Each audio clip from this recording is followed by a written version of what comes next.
យើងមកដល់ស្រាយលំហាត់នេះមួយគឺតើតើជាមួយនឹង Maiden Switch លំហាត់នេះវាក៏ល្អដែរនេះតាមខ្ញុំគិតតែប៉ុណ្ណេះនេះគិតមិនប៉ុណ្ណេះអូខេអញ្ចឹងគេឲ្យ A B C ជា Switch និពន្ធហើយ A ក្រេ B ក្រេ C ក្រេជា Switch ធនមាត្រដែល A តូចជាង B B តូចជាង C ប៉ុន្តែគេមិនបញ្ជាក់ថា A B C នឹងវាវិជ្ជមានឬអវិជ្ជមានទេអូខេអញ្ចឹងយើងកំណត់តម្លៃ A បើសិនបើគេដឹងថា A បូកជាមួយនឹង B បូកជាមួយនឹង C ស្មើជាមួយនឹង3លើ2អញ្ចឹងដើម្បីដោះស្រាយលំហាត់របស់យើងបានគឺយើងត្រូវស្គាល់ចំនួន2សិនទី1ប្រសិនបើ A B C ជាសៀតុនិពន្ធចឹងយើងទាញបានថា 2B គឺស្មើជាមួយនឹង A បូកជាមួយនឹង C ហើយប្រសិនបើ A B C ដដែលនឹងជាសៀតុនិមិត្តចឹងយើងទាញបានថា B ក្រេស្មើ A គុណនឹង C អូខេអញ្ចឹងតាមសមត្ថកម្មបាទអញ្ចឹងតាមសមត្ថកម្មនេះគឺគេឲ្យណាតាមសមត្ថកម្មគឺយើងទាញបានថា 2B គឺស្មើជាមួយនឹង A បូកជាមួយនឹង C ចឹងខ្ញុំតាំងដោយសមីការទី1ហើយសមត្ថកម្មទី2បានន័យថា B លើកជាការ៉េព្រោះទី2នេះសួរធនមាននេះអញ្ចឹង B លើកជាការ៉េគឺស្មើជាមួយនឹង A ការ៉េគុណជាមួយនឹង C ការ៉េខ្ញុំតាំងដោយសមីការទី2អញ្ចឹងពេលនេះខ្ញុំទាញបានថាម៉េចអញ្ចឹងខ្ញុំទាញបានថាគេមានបាទអញ្ចឹងគេមាន A បូកជាមួយនឹង B បូកជាមួយនឹង C គឺស្មើជាមួយនឹង3លើ2ក៏ប៉ុន្តែ A បូកជាមួយនឹង C របស់វាគឺស្មើ2 3អញ្ចឹងថាអញ្ចឹងខ្ញុំទាញបានថា 2B បូកជាមួយនឹង B ស្មើជាមួយនឹង3លើ2អញ្ចឹងខ្ញុំទាញបានថា 3B គឺស្មើជាមួយនឹង3លើ2អញ្ចឹងខ្ញុំទាញបានថា B គឺស្មើ1លើ2អូខេអញ្ចឹងពេលនោះគឺខ្ញុំទាញបានតែម៉េចអញ្ចឹងខ្ញុំយក B ស្មើជាមួយនឹង1លើ2ចំនួនបាទចំនួនក្នុងសមីការទី1និងទី2អញ្ចឹងពេលខ្ញុំចំនួនចូលសមីការទី1គឺសមីការទី1របស់យើងគឺ A បូកជាមួយនឹង C គឺស្មើ 2B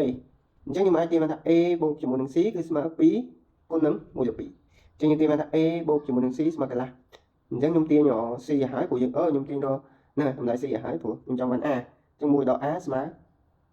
C អញ្ចឹងខ្ញុំតាំងដោយសមីការទី3អញ្ចឹងសមីការទី2របស់យើងគឺ A ការ៉េគុណជាមួយនឹង C ការ៉េស្មើ B លើកជាការ៉េអញ្ចឹងខ្ញុំអាចទាញបានថា A គុណជាមួយនឹង C បាទ A គុណជាមួយនឹង C លើកជាការ៉េគឺស្មើជាមួយនឹង1លើ16អញ្ចឹងខ្ញុំសាក់9ឲ្យ A គុណជាមួយនឹង C ស្មើបូកដល់1លើ4អញ្ចឹងបានន័យថាគឺវាចែកចេញចំនួន2គឺពេលនោះខ្ញុំអាចទាញបានថា A គុណជាមួយនឹង C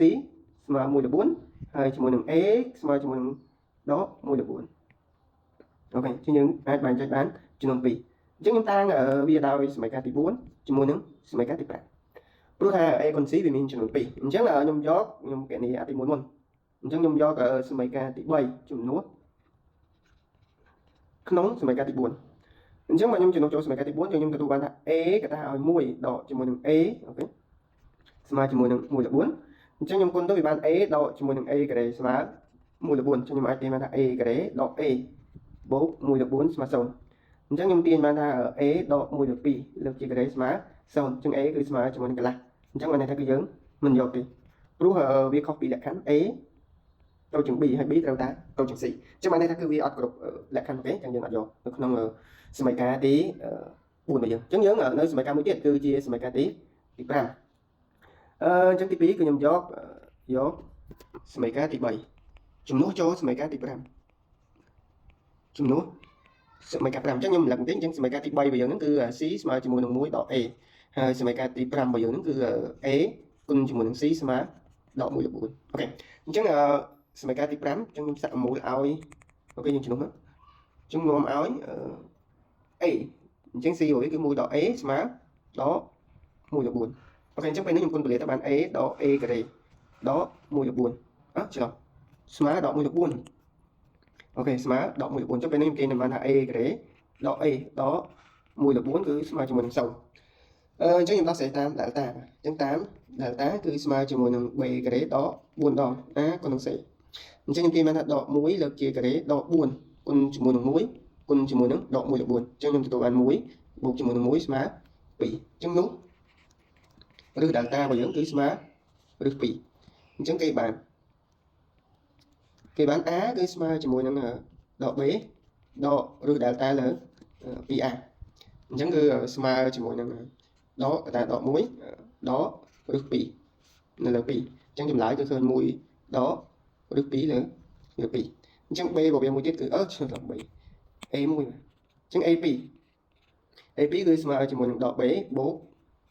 ឬ delta លើ 2a អញ្ចឹងយើងទទួលបានដក1គុណជាមួយនឹងបូកឬ2នៅលើ2អញ្ចឹងបាន1បូក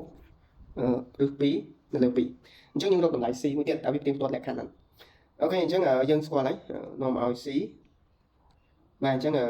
នាំឲ្យ c គឺស្មើជាមួយនឹង1ដក a អញ្ចឹងយើងចំនួន a ចូលទៅចាំបាន1ដកឲ្យ1ដកឬ2នៅលើ2អញ្ចឹងយើងទាញបានថា1ដក1លើ2បូកឬ2លើ2អញ្ចឹងយើងទាញបានថា1លើ2បូកឬ2លើ2អូខេអញ្ចឹងមួយវិញទៀតគឺករណី a ដូរវិញអញ្ចឹង1ដកឲ្យ1លើឬ2អញ្ចឹងយើងទទួលបាន1ដក1នៅលើ2ដកឬ2នៅលើ2អញ្ចឹងវាបាន1ដកឬ2លើ2អញ្ចឹងបានន័យថានេះវាតូចជាង a អូខេតូចជាង a វាតូចជាង b ទៀតណាអញ្ចឹងបានន័យថា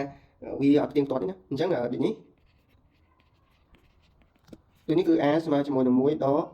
ឬ2នៅលើ2ហើយ b របស់វាគឺស្មើជាមួយនឹងកន្លះហើយនឹង c របស់វាគឺស្មើជាមួយនឹង1លើ2បូកឬ2លើ2អញ្ចឹងបើសិនបើករណី a ស្មើជាមួយនឹងនេះអាក្រោមនេះគឺយើងអត់យកទេចោលបានន័យថាវាមិនផ្ទៀងផ្ទាត់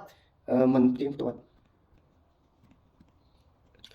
លក្ខខណ្ឌ a តូចជាង b ហើយ b តូចជាង c ទេអញ្ចឹងបានន័យថាអានេះគឺយើងអត់យកទេដោយសារវាអត់ផ្ទៀងផ្ទាត់លក្ខខណ្ឌរបស់យើងអូខេប៉ុណ្ណឹង